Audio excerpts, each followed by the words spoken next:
The strangest part of this chase was not the Mercedes, it was not the speed, it was not even the moment the suspects bailed out.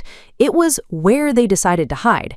Because after leading deputies on a high-speed chase, three suspects ran into a quiet residential backyard, squeezed near trash bins and a shed, and tried to disappear like the police helicopter was not watching from above. On March 26, 2025, deputies with the Ventura County Sheriff's Office were pursuing three theft suspects in a Mercedes-Benz sedan.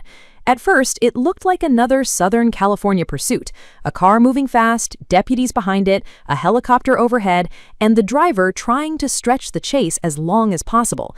But this one had a different ending waiting. The suspects were in a Mercedes-Benz sedan. The car had no plates. That detail matters because a car with no plates stands out immediately.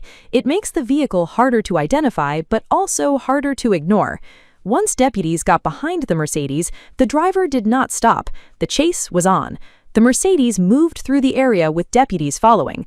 The driver's plan seemed simple at first. Keep moving. That is usually the first instinct in a chase. Stay ahead, find open road, use speed, create distance. But a police chase is not just about the car behind you. It's about everything around you. Traffic, turns, intersections, dead ends, helicopters, radio calls, units coming from different directions. The longer the Mercedes kept going, the smaller the escape became. Eventually, the suspects reached the point every chase reaches. The car could not save them anymore. The Mercedes stopped. Then the doors opened. All three occupants got out and ran. In seconds, the pursuit changed completely. It was no longer a high-speed chase. It was now a foot chase through a residential area. And that's where things became tense. Running from a car into a neighborhood might look like a chance to escape. There are houses, walls, side yards, bins, fences, sheds, and places to hide. The suspects moved into a backyard area. One of them could be seen near the side of a house, close to trash bins and a shed. Another appeared near the wall, trying to stay out of sight, but there was nowhere to truly vanish.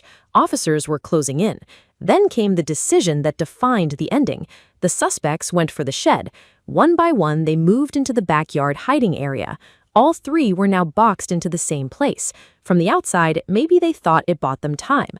A shed gives cover. It blocks the view from the street. It creates a barrier between them and officers. But it also traps you. Once deputies knew where they were, the chase was basically over.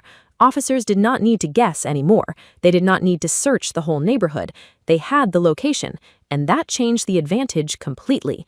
The backyard was surrounded. For the suspects, the choices were almost gone. They had already abandoned the car. They had already run. They had already hidden. Now they were waiting in a shed while authorities closed in. That is what makes this chase stand out. It did not end with a crash. It did not end with the freeway PIT maneuver. It did not end with the driver surrendering beside the car. It ended in a backyard. But a shed is not an escape route. It is a box. And once officers surrounded that backyard, the chase that began on the road came down to one simple truth. They had run out of places to go.